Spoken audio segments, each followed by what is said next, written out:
Be be Fatima الزہرا نے آ کے کہا تھا سیدنا ابو بکر سے کہ حضور کی زندگی میں جو فدق نام کا ایک باغ تھا جس سے بیویوں کا اور ہمارا خرچہ بھی آ جاتا تھا وہ مجھے دے دیا جائے.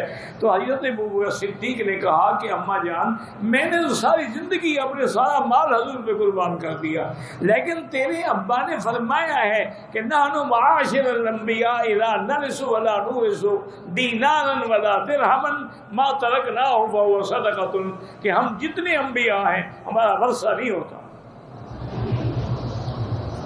تو جب تیرے ابے نے کہا کہ ورثہ نہیں، میں کیسے دے دوں تمہیں؟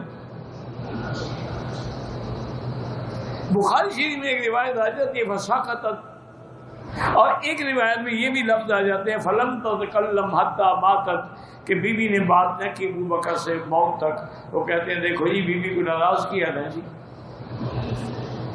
اللہ ہدایت دے پر دی حدیث سمجھتے نہیں. حدیث ہے کہ من اغضبها، جو بیوی کو ناراض کرے، یہ نہیں کہ جس میں بیوی ناراض ہو جائے. ابو بکر نے تو حدیث سنائی ہے، حدیث سن کے اگر ناراض ہو جائے تو پھر تو بیوی کا قصور ہے، ابو بکر کا کیا قصور ہے؟ انہوں نے تو حدیث پڑھی کہ آپ کے ابا کا یہ فرمان ہے. باقی یہ ہے کہ انہوں نے بات رکھی، معنی یہ ہے کہ فلم تتکلم فی ھذا الامر حتی ماتت، کہ بی بی صاحبہ نے پھر اس موضوع پہ کبھی بات نہیں کی موت تک. مسئلہ سمجھ آ گیا، حدیث آ گئی، بات ختم ہو گئی. تو اس لیے ہمیشہ یاد رکھیں بہتر یہی ہوتا ہے کہ شیعہ سے رشتہ نہ کریں، کل کو بڑے مشکلات پیدا ہو.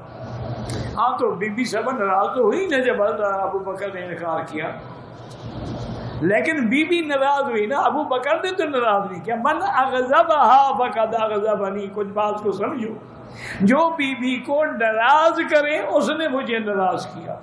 من آذاها فقد آذانی، جو ایذا پہنچائے مجھے ایذا پہنچائے. تو ابو بکر نے تو ناراض نہیں کیا نا، بی بی ناراض ہو جائے غلطی سے تو ابو بکر کے کیا قصور ہے؟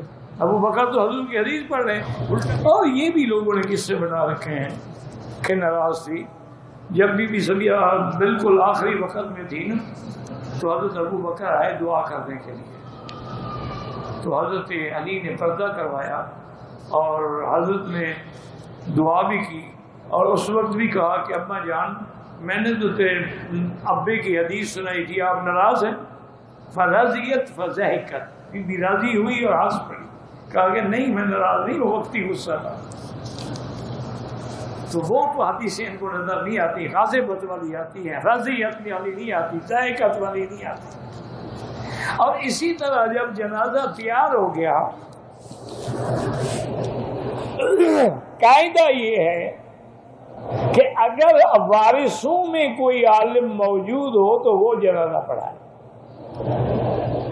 مثلاً ایک آدمی مر گیا، بیٹا عالم ہے تو بیٹا جنازہ پڑھائے.